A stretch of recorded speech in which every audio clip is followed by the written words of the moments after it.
temps, j'avais 15 ans que je suis partie en mariage. Moi, j'ai vécu 8 ans du mariage. J'avais des enfants et à la fin, je suis sortie du mariage. Nous voulons donc interpeller les familles, les sensibiliser sur le bien fondé d'éduquer une jeune fille. Celles qui arrivent à percer, ce sont des filles qui sont très intelligentes, très éveillées, très épanouies dans leur milieu. Au Cameroun, les mariages précoces restent une triste réalité. Dans ce pays d'Afrique centrale, 11,4% des jeunes filles seraient mariées avant leur 15e anniversaire, selon une enquête réalisée en 2014 par l'Institut national de la statistique et le ministère de la Santé publique. Une situation principalement due au faible taux de scolarisation des jeunes filles, notamment en milieu rural. Dans le septentrion, classé zone prioritaire en matière d'éducation, les chiffres sont plus élevés encore. 20,3% dans la Damawa, 24,2% dans la région du Nord et 18,8% dans l'extrême Nord. Ceci, malgré les efforts déployés par les autorités pour garantir l'accès universel à l'éducation. Ça reste une préoccupation.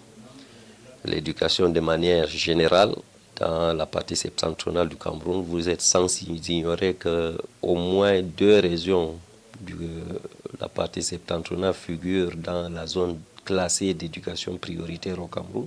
Spécifiquement à ce qui concerne l'éducation de la jeune fille, le problème est plus accentué parce que vous savez, nous sommes dans un environnement qui a ses réalités. C'est un contexte un peu particulier. Ça entraîne un certain nombre de contingences culturelles, un certain nombre de problèmes sociaux. L'école, entre mythe et réalité bouleversante, la jeune fille se trouve au cœur des dilemmes sociaux. Très jeune, elle paye les lourds frais d'une civilisation en ballottage entre la vision d'antan qui n'envisage l'avenir de la fille que derrière un bon mariage et les exigences du développement qui s'appuient sur la parité homme-femme, l'égalité des chances et l'équité, donnant ainsi la possibilité à ces dernières d'envisager autrement son destin avant de faire le choix du mariage. L'éducation de la jeune fille de la région de la Dama a connu un grand retard qui est en train d'être rattrapé au fil des ans. Et face à cette situation, nous voulons donc interpeller les familles, les sensibiliser sur le bien fondé d'éduquer une jeune fille. Dans ces régions où la tradition est omniprésente, le mariage est considéré comme un accomplissement. Ainsi, dès le bas âge, le destin de la jeune fille semble déjà scellé, puisque dans l'imaginaire, son avenir est forcément lié à celui d'un homme, au détriment de ses ambitions et objectifs personnels. Ainsi, sous le poids de la tradition, certaines jeunes filles se sont vues contraintes d'abandonner l'école pour convoler en juste noces. C'est le cas de la jeune Néné Aminato, mariée de force à son 15e anniversaire. Moi, je suis partie en mariage trop tôt. Moi, je suis en ville, je suis en train de faire mes études. Moi, pendant les vacances, je suis partie faire mes cours de vacances pour aller en classe de 4e. Et quand je suis rentrée au village pour aller aider mes parents de faire la culture. À ce temps que mes parents me parlent du mariage, et je leur dis que non, moi je ne pars pas au mariage parce que je dois faire mes études jusqu'à devenir un journaliste un jour. Bon, que mes parents m'ont dit que non, je dois aller en mariage. Et comme j'ai insisté, ils ont dit que non, ça ne se fait pas. C'est le mariage qui est important.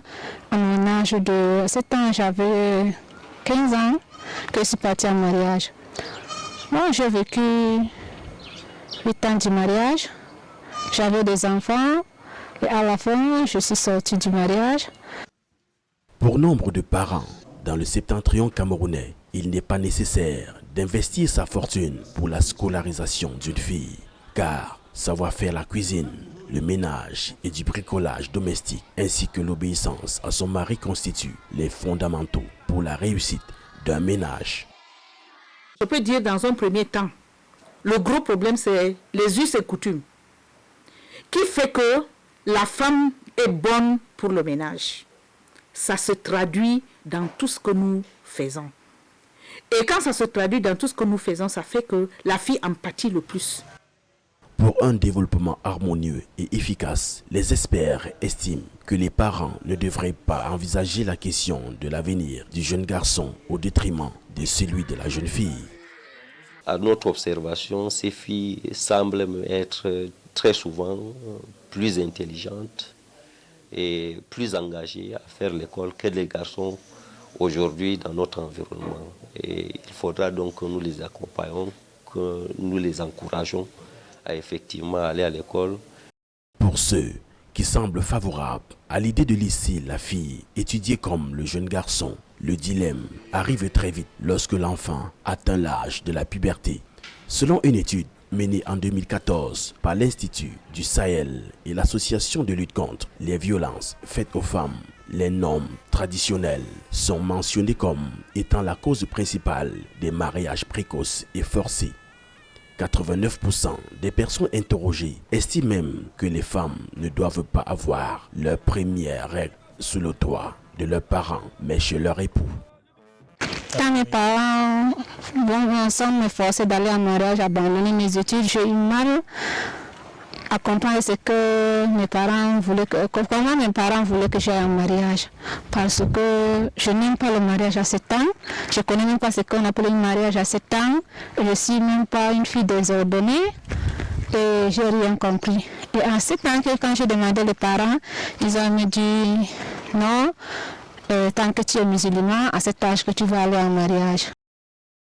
Pour pallier le problème, permettre à plus de filles de retrouver le chemin de l'école, les autorités locales multiplient les initiatives. C'est le cas ici en Gaoundéré, où le Lamido a fait de la lutte contre les mariages précoces l'une des priorités de son règne. Ici au Lamido de Gaoundéré, nous on sait que le mariage précoce, c'est d'envoyer les jeunes filles au mariage avant 18 ans. Cela signifie qu'elles ne sont même pas encore conscientes. Elles ne savent pas où elles vont. Et si elles vont là-bas, qu'est-ce qu'elles feront? Elles ne savent pas. Alors, qu'est-ce que le Lamido de Gaoundéré a fait? Depuis qu'il a accédé ici au trône, il a décidé de lutter contre le mariage précoce. C'est-à-dire qu'il a fait de cela l'un de ses chevals de bataille, ainsi que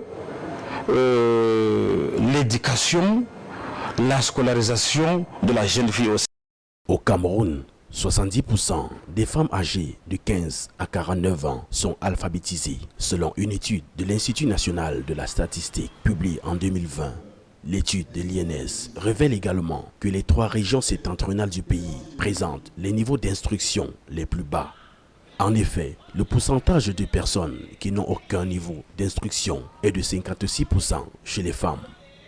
Entre sensibilisation des parents, ouverture de nouveaux établissements scolaires et gratuité de l'école primaire dans le secteur public, le gouvernement camerounais multiplie les initiatives pour une meilleure scolarisation de la jeune fille. Dans la région de la Damawa, des améliorations sont perceptibles. Par rapport aux années antérieures, où les filles étaient minoritaires, et puis vous dire aujourd'hui que les filles sont majoritaires, parce que nous avons en tout et pour tout 369 960 élèves, dont 208 358 filles contre 186 007 garçons. Ouais, donc les chiffres sont vraiment distants et que les filles sont majoritaires. C'est pour dire que la communauté éducative la Damawa mise encore plus sur les filles aujourd'hui par rapport à l'éducation.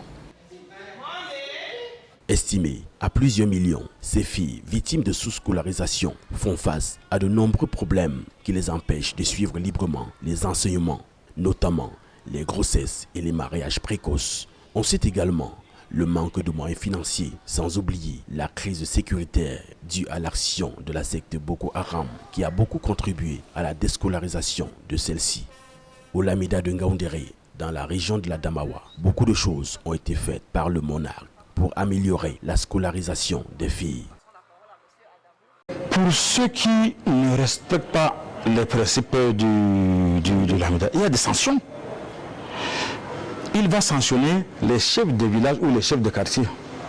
Donc si vous constatez, depuis que Sa Majesté le Lamido de Ngaoundéré, Mamadou Atuissa, est entré ici au pouvoir, il a accédé ici au trône, depuis ce temps jusqu'aujourd'hui, même si vous vérifiez dans des établissements scolaires, universitaires aussi, vous allez voir que le pourcentage des jeunes filles a beaucoup augmenté. Les pouvoirs publics et les ONG œuvrant pour la promotion et la protection des droits de la jeune fille en sont conscients. Sur le terrain, ces derniers ne cessent de sensibiliser sur l'importance de l'éducation, notamment celle de la jeune fille. C'est le cas dans le département de la Vina, où le préfet Yves Bertrand Aoufa appelle les parents à une prise de conscience.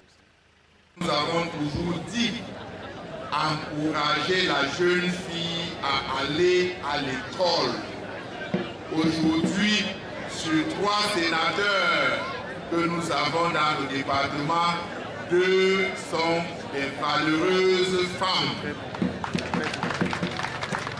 Y a-t-il meilleur encouragement pour la jeune fille qui devrait, à travers celle-ci, comprendre qu'elle aussi elle devait aller à l'école pour demain occuper ces places de choix qui sont occupées aujourd'hui par ces 2 charmantes et valeureuses dames. Celles qui arrivent à percer, ce sont des filles qui sont très intelligentes, très éveillées, très épanouies dans leur milieu quand elles se retrouvent. Et ce sont des filles qui ne passent jamais inaperçues. Et ce sont les mères modèles, je peux dire, parce qu'en termes d'éducation de leurs enfants, elles ne badinent pas. Pour faire de la jeune fille une actrice de développement du premier plan du Cameroun, les experts s'accordent sur une meilleure implication des autorités traditionnelles dans la promotion de l'éducation et surtout celle de la jeune fille. Pour y arriver, il convient également de vaincre les pesanteurs de la pauvreté et le poids des pratiques culturelles, notamment dans certaines localités où pour rembourser une dette, les petites filles sont données en mariage en contrepartie. La loi camerounaise prévoit jusqu'à 10 ans d'emprisonnement contre toute personne qui contraint au mariage une fille de moins de 18 ans.